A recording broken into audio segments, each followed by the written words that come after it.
যাদের ঘরে কন্যা সন্তান আছে তারা ভুলেও তিনটি কাজ করবেন না। যদি করেন তাহলে কন্যা সন্তান পাওয়ার পরে যে রহমত বরকত পাওয়ার কথা ছিল তা থেকে আপনি বঞ্চিত হবেন, এবং কন্যা সন্তান পাওয়ার কারণে নবীজি যে সুসংবাদগুলো আপনাকে দিয়েছেন, জান্নাতি বলে ঘোষণা করেছেন, এটা থেকেও আপনি মাহরুম হবেন। কারণ কন্যা সন্তান আল্লাহ পাকের পক্ষ থেকে একটা শ্রেষ্ঠ নিয়ামত। এই নিয়ামতের সৎ ব্যবহার কিন্তু আপনাকে করতে হবে, এই নিয়ামতের পরিচর্যা কিন্তু আপনাকে করতে হবে, এই নিয়ামতের হকগুলো আপনাকে আদায় করতে হবে। আল্লাহ পাক যখন কোনো ব্যক্তির উপরে খুশি হয় তখন তাকে একটা কন্যা সন্তান দান করে। এটা মুসা আলাইহিস সালামকে আল্লাহ স্বয়ং নিজে বলেছিলেন, মুসা, আমি যখন কোনো বান্দার উপরে সন্তুষ্ট হই, কোনো দম্পতির উপরে সন্তুষ্ট হই, তখন আমি আল্লাহ পাক ওই দম্পতিকে একটা কন্যা সন্তান দান করে দিই। অতএব আমরা ভেবে নিতে পারি যে যাদের কন্যা সন্তান আছে, আমার আল্লাহ তাদের উপরে হয়তোবা কোনো এক সময় খুশি ছিল, সন্তুষ্ট হয়েছিল, যার কারণে তাকে একটা কন্যা সন্তান দান করেছে। অতএব এই কন্যা সন্তানের সঠিক পরিচর্যা করতে হবে, সঠিক ব্যবহার করতে হবে, এই কন্যা সন্তানের হকগুলো সঠিকভাবে আদায় করতে হবে। তাহলেই নবীজির ভাষা অনুযায়ী আপনি নবীজির সাথে জান্নাতে থাকতে পারবেন।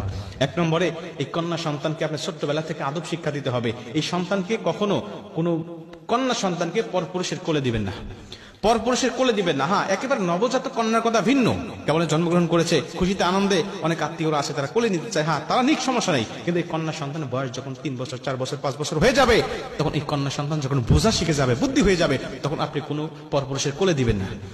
কারণ এখন তো মানুষের চরিত্র ভালো নয়, মানুষের চরিত্র, কিছু কিছু মানুষের চরিত্র পশুর থেকেও নিকৃষ্ট হয়ে গেছে। আল্লাহ বলে, উলাইকা কাল আনআম বাল হুম আদল, তারা হলো চতুষ্পদ জন্তু, বরং তার থেকেও নিকৃষ্ট। এটা হলো তাদের চরিত্র। এখন বলতে পারেন, হুজুর সে তো ভালো, কোনো সমস্যা নাই, সে ভালো হোক, কিন্তু সে তো পুরুষ।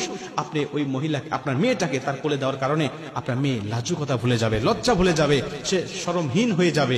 এরকম ভাবে আস্তে আস্তে চলতে থাকলে লজ্জা শরম সে শিখবে না। অতএব ছোট্টবেলা থেকে তাকে লজ্জা শিক্ষা দিতে হবে, শরম শিক্ষা দিতে হবে। কারণ আল হায়াউ শু'বাতুম মিনাল ঈমান, নবীজি বলে লজ্জা শরম হলো ঈমানের অঙ্গ। অতএব আপনি তাকে লজ্জাশীল করে গড়ে তুলবেন, কোন পরপুরুষের কোলে তাকে দিবেন না। 2 নম্বরে, এই কন্যা সন্তানকে আপনি একা একা কখনো ছাড়বেন না। সে স্কুলে যাওয়ার সময় আপনি নিয়ে যাবেন, মক্তবে যাওয়ার সময় আপনি নিয়ে যাবেন, মাদ্রাসায় যাওয়ার সময় আপনি তাকে পৌঁছে দিবেন, এবং আবার মেয়েটাকে নিয়ে আসবেন। এটা হলো আপনার দায়িত্বের মধ্যে পড়ে। যতদিন সে আপনার ঘরে আছে, স্বামীর ঘরে যাওয়ার আগ পর্যন্ত যতদিন আপনার ঘরে আছে, ততদিন আপনার দায়িত্ব থাকবে তাকে দেখভাল করা, তাকে দেখাশোনা করা। এবং এটা আল্লাহ পাকের পক্ষ থেকে একটি নিয়ামত হিসাবে আপনাকে দিয়েছে, এবং এই নিয়ামতটা কিন্তু এমনি এমনি আসে নাই। এটাকে বোঝা মনে করবেন না, এটা আল্লাহ পাকের পক্ষ থেকে আপনার সংসারের উপর অগণিত বরকত নিয়ে এসেছে, রহমত নিয়ে এসেছে এই কন্যা সন্তান।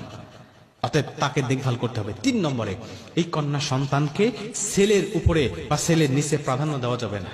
আমার সমাজে অনেক আছে, ছেলেকে খুব ভালোবাসে, ছেলে সন্তান জন্মগ্রহণ করলে পরে মিষ্টি দিয়ে পুরো এলাকা ভরপুর করে দেয়, সবার কাছে বলে বেড়ায়। কিন্তু মেয়ে হলে মন খারাপ, মনে করে যে মেয়ে মনে হয় আমার জন্য বোঝা হয়ে আসলো। কিন্তু না ভাই, এই মেয়ে আসছে আপনার জীবনের জন্য সুখময় হিসাবে, এই মেয়ে আপনার জীবনে আসছে আপনার জন্য কল্যাণকর হিসাবে, আপনার সংসারের জন্য বরকতময় হিসাবে।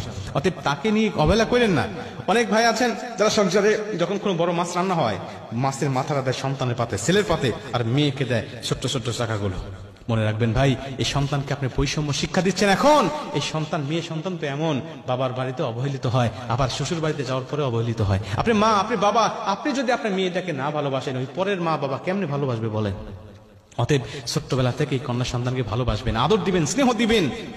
নবীজি সাল্লাল্লাহু আলাইহি সাল্লাম বলেন, মেয়ে সন্তানরা এমন নিয়ামত জানো, আমার ফাতেমা রাদিয়াল্লাহু তাআলা আনহার সাথে আমি যখন বাহিরে কোনো যুদ্ধে যেতাম, কোনো জায়গায় যেতাম, সবার সাথে সাক্ষাৎ হওয়ার পরে আমি আমার ফাতেমার সাথে সাক্ষাৎ করতাম। আবার যখন চলে আসতাম, সবার সাথে সাক্ষাৎ করার আগে আমি আমার ফাতেমার সাথে সাক্ষাৎ করতাম।